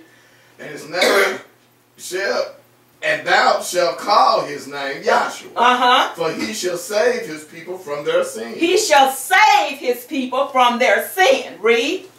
Now all this was done in fulfillment. Now listen. See, this is the part that people don't want to read that's in the book now. See, everything that Yahshua was doing, it had rhyme and reason to it. Read. Now all this was done in fulfillment of that which was spoken of Yahweh by the prophet, saying, Behold. Behold, look. So the arrows are pointing. And the vessel was talking about, okay, you got an arrow pointing this way, the arrow pointing that way. I took the wrong arrow. But see, Joshua, by the preaching of this gospel, straighten us up and turn us around and make us know which direction we're supposed to be going in. Because had he not done that, we'd have been way out there in the boonies somewhere. You know, on the wrong path. But he says what? No. He gonna straighten this thing up for you. Read. Behold, a virgin shall be with child. She gonna conceive. She gonna be with child. Read. And shall bring forth a son. And it's not gonna be a woman. It's not gonna be a woman. She's gonna bring forth a son. Read. And shall call his name. And they're gonna call his name. Read. Emmanuel. Emmanuel. Read. Then Joseph being raised. Now, in the bottom of it, some of the books it says, which being interpreted means Elohim with us. Now, if you go over to Luke, the physician now, see, he gonna straighten that out. You know, I mean, Yahweh, people talk about, you know, like the vessel was saying, you want to bring him down to your level, you know, and all that stuff. But see, if you're looking for him, he said, seek ye Yahweh while he may be found. Call upon him while he is near. Well, what are you talking about? It's going to come a time you're not going to be in this flesh no more. Right. So we talk about inheriting eternal life when? Now in the kingdom of Yahshua the Messiah with the hope of an immortal glorification in the new earth state. In other words, this won't be what you be looking at. This old fleshly weather beating, and I call it all old. You see what I'm saying? You won't have to worry about that anymore. But I want you to go over to Luke because I want to pick up what is said over here about his name. Because the whole thing was, she was like, well, how can this thing be since I haven't been with a man? How am I found with a child? Okay, you know where it is? Luke 2:21. Read, please. And when 8 days were accomplished for the circumcising of the child. For the circumcising of the child. Now, there you go, circumcision. Kick that out. That was one of them. Yeah. Wasn't that one of these laws and statutes and judgments back here? See? He had to be circumcised on the 8th day. Okay, now here we are. He fulfilling that. Read. For the circumcising of the child. His name was called Yahshua. His name was called Yahshua. You see, his name is Yahshua. That's his name. And he's coming in with a purpose to save. He is salvation. So you say that's what you want. Well, in order for you to have it, you can't be calling him out of his what? Name. He said his name. This is my name. Oh, he said this is my name forever. This is my memorial unto all generations, not just some of them. Okay? So now when he's come in, then the other day this guy was talking about, my daughter got to get been baptized. Okay, he goes to John. Be baptized. He says, suffer it to be so now, John, for thus it becometh us to do what? Fulfill. That took care of your water baptism. Okay, so you can't get baptized in no physical water. Over there in 1 Corinthians, 10th chapter, the Apostle Saul said, brethren, I would not have you to be ignorant how that all of our fathers were under the cloud, and all passed through the sea unto Moses, and were all what? Baptized in the cloud and in the sea. So he got to do what? He got to fulfill that water baptism. So he go to John to be baptized. Then you got the priest that had to be washed. You got to get up. What he got to do? You got to wash somebody. Everything that he was doing was nailing it. Right. Everything he was doing. That's what he told Moses. And when he was talking about he can't speak, he said, did not I Yahweh, I made the dumb, I made the blind. And what he got to do? A blind man better come on the scene. A lame man got to come on the scene. You know what I'm saying? So all these people, if you read, they were put there aforetime. So when Yahshua come into the world, everything was already written of him.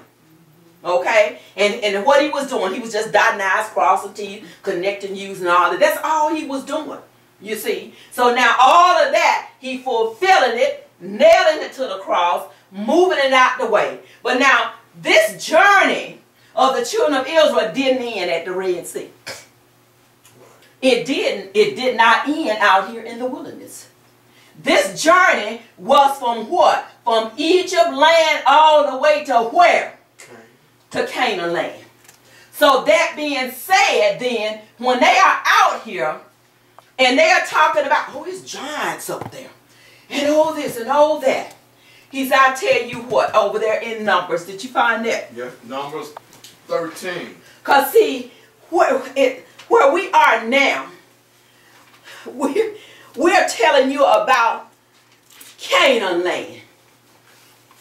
And in order for you to, it's like a Romans 1:19 and 20, so we're taking the natural things to point you up to spiritual things.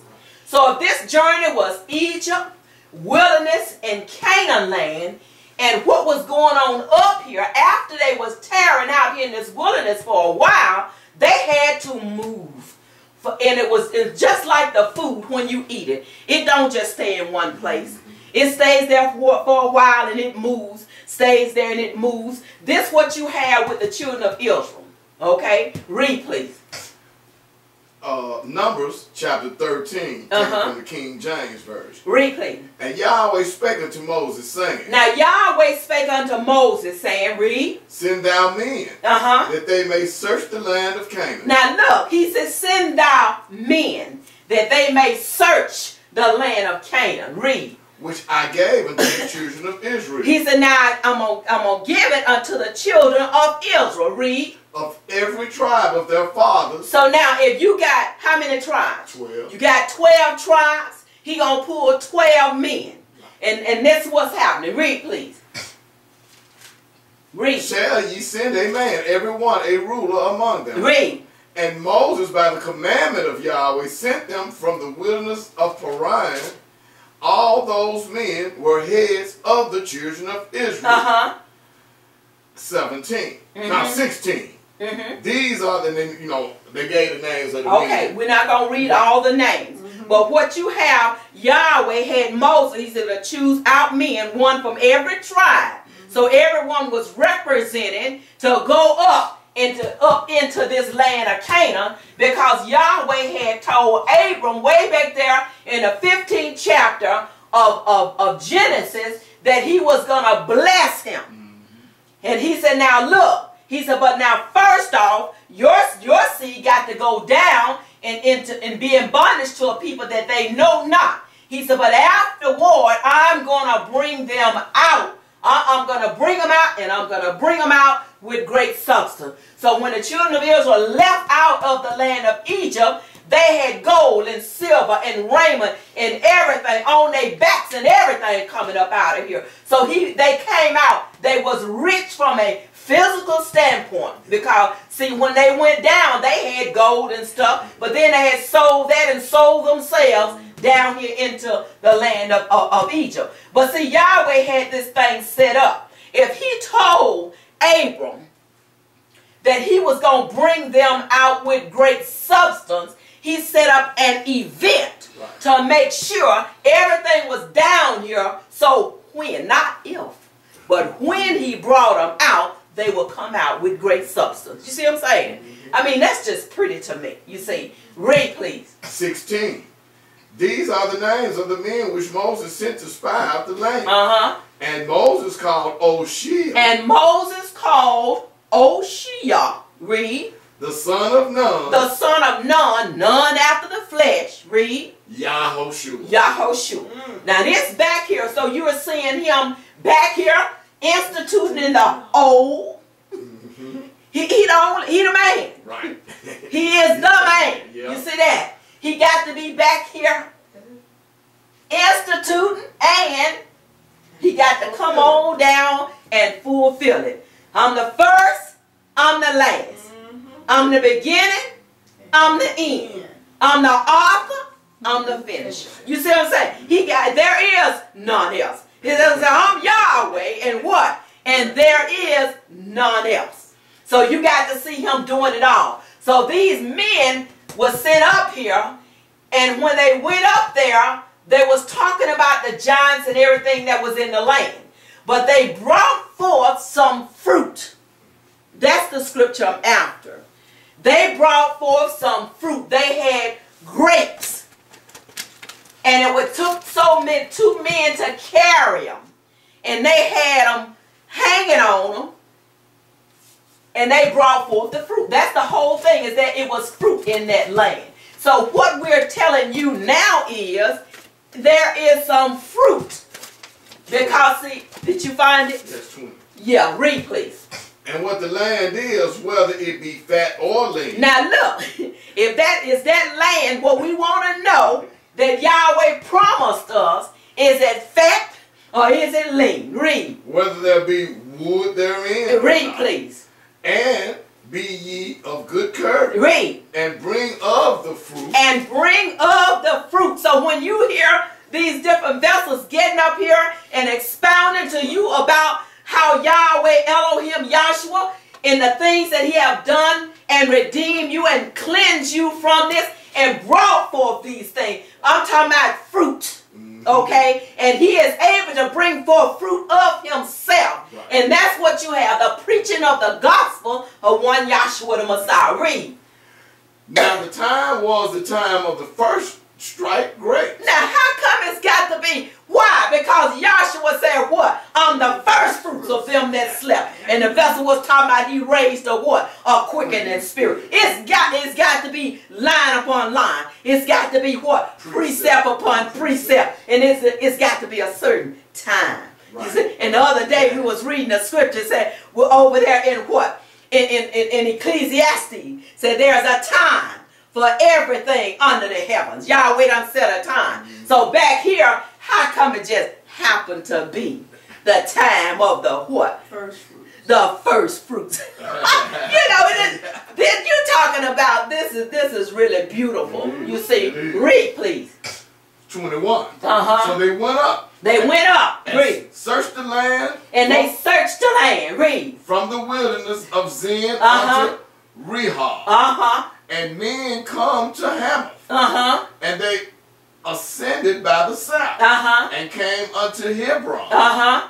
Where Ahiman, Shashbat, and Talmai, the children of Anak, were. Okay, so what you had some tribes up here inhabiting this land already. But see, Yahweh had said, now look, I'm not going to bring Israel all the way up and cause them to inherit the land because the iniquity of the Amorites is not yet full. So it's going to be a time. But what I want you to see is when they were brought up here, when they went up into Canaan land, it was some fruit up there.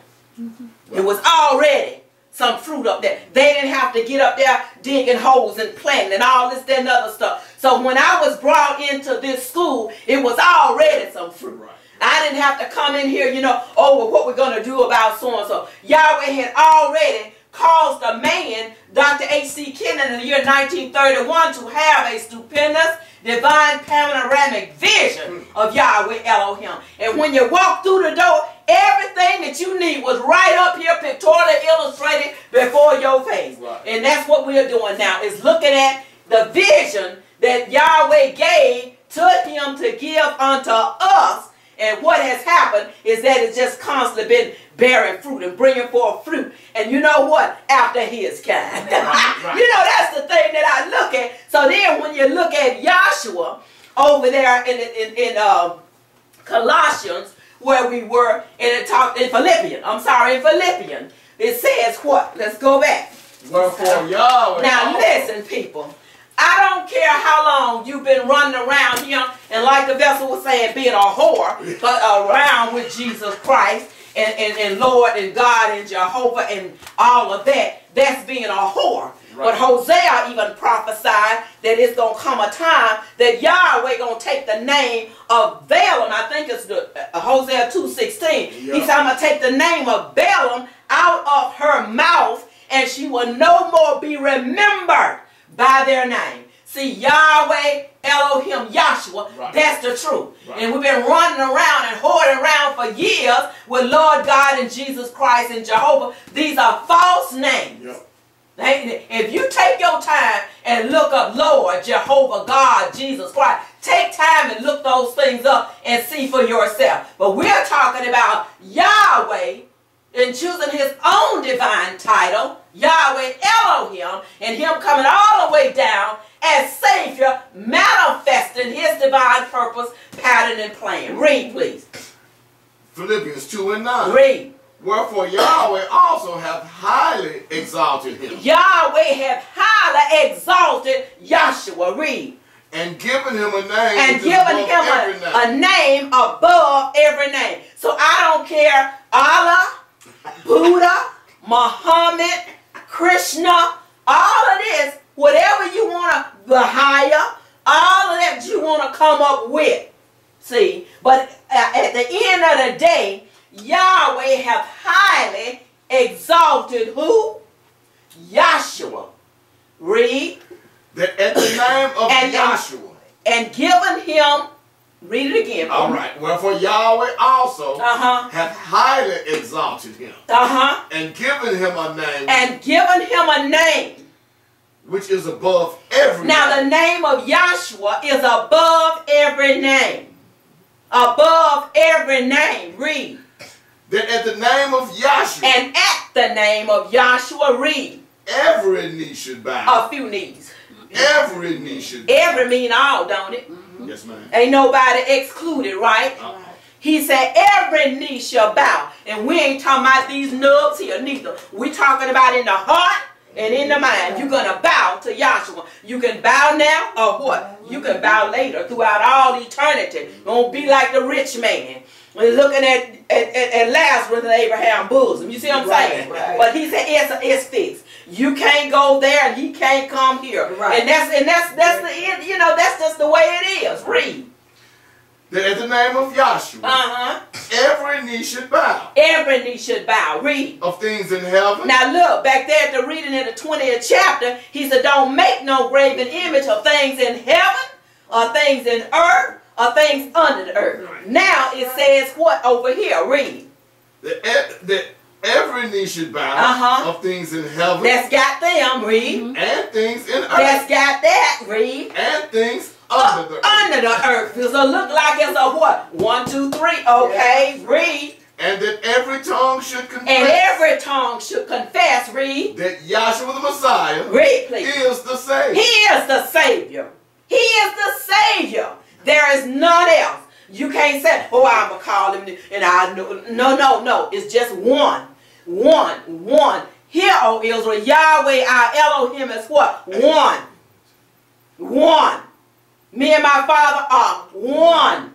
Okay? That's unity. That ain't no Trinity. Okay? So this is what you have down here in this present kingdom age. Read, please.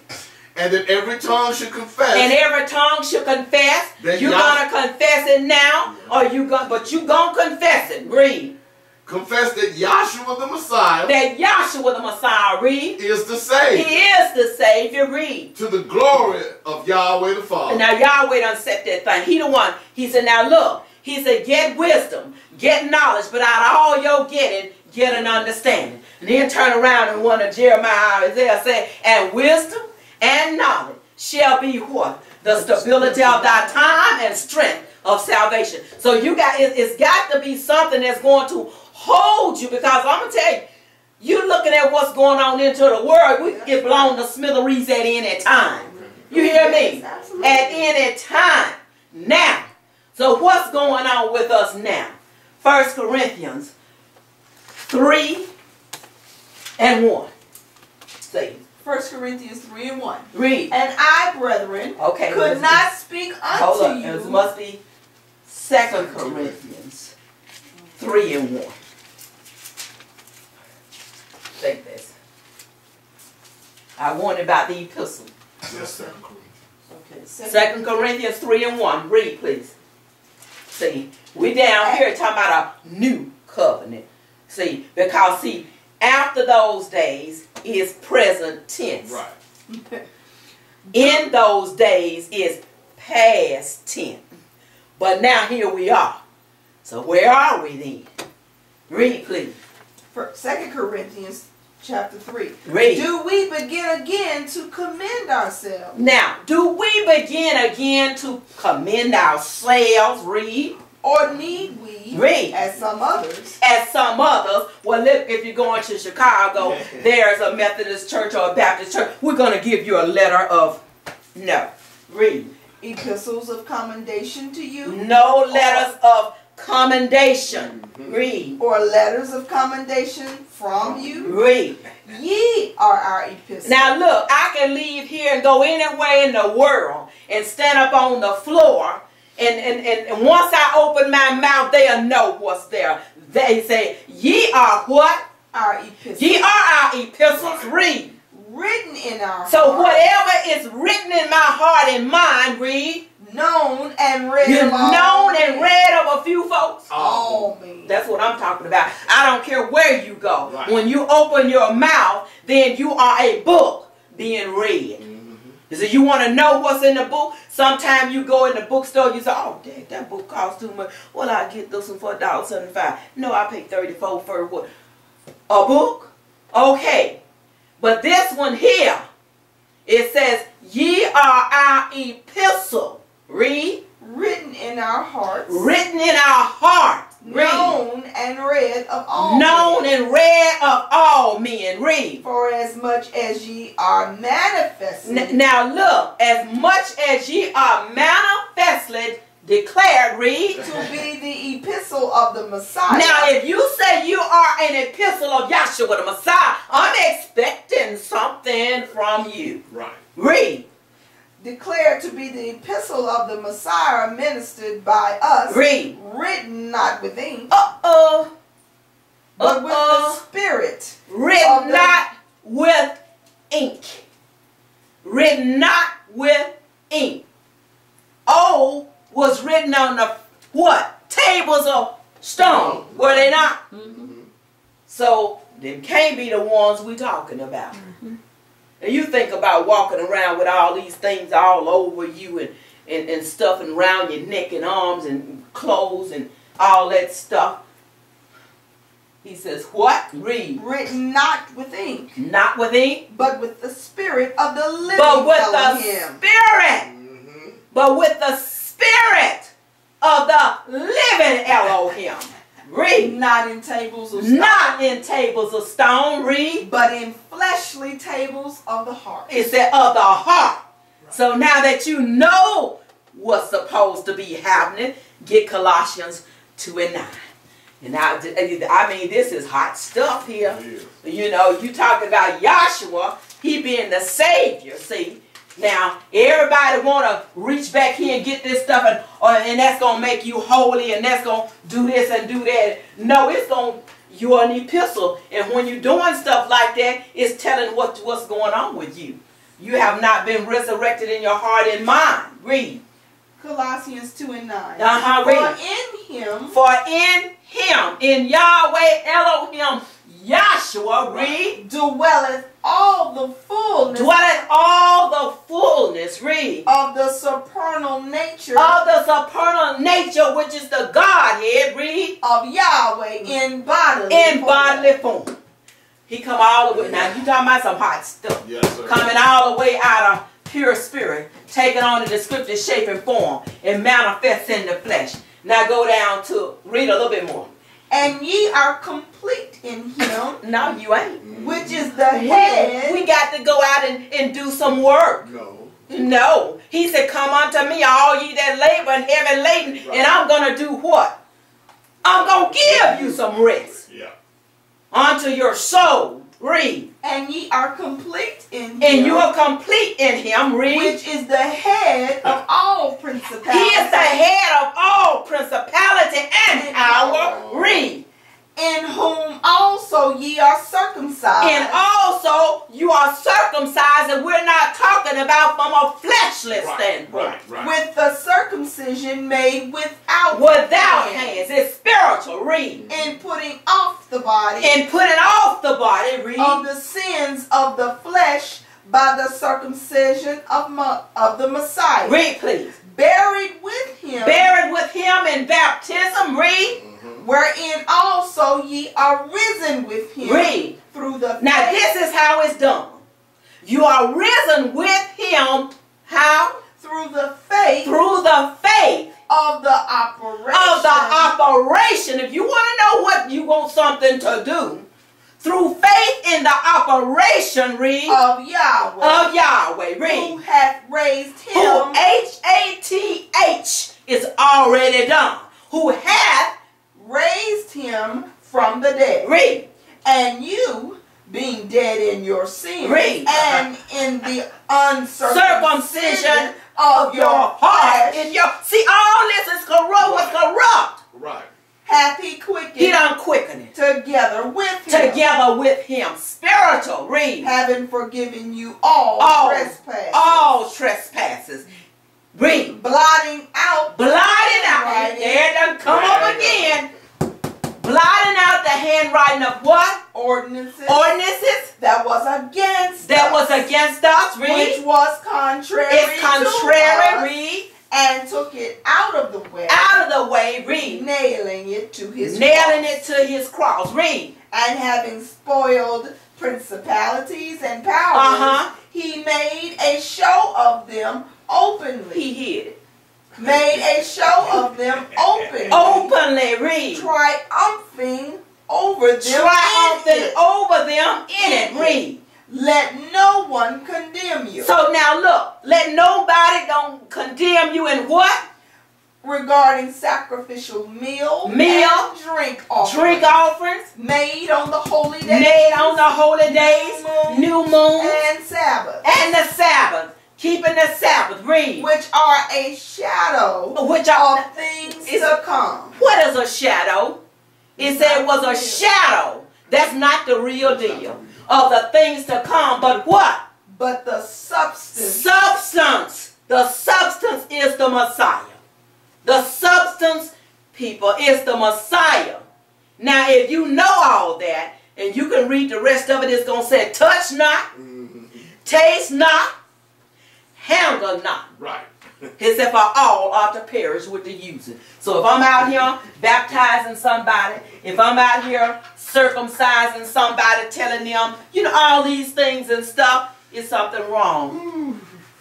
You're sick.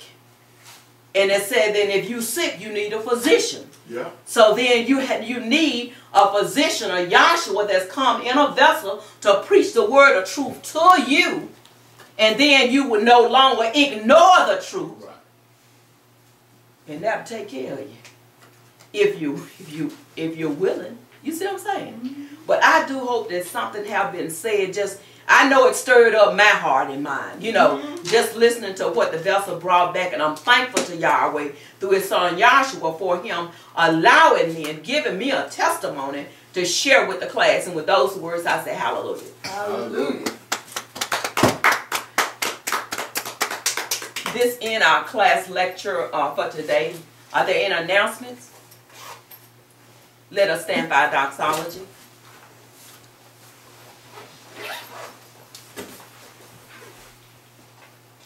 Now unto him that's able to keep you from falling and present you faultless before the presence of his glory with exceeding joy. To the only wise Elohim our Savior be glory and majesty, dominion and power, both before all time and now and ever. Let us all say, hallelujah. Hallelujah. Woo. Hot.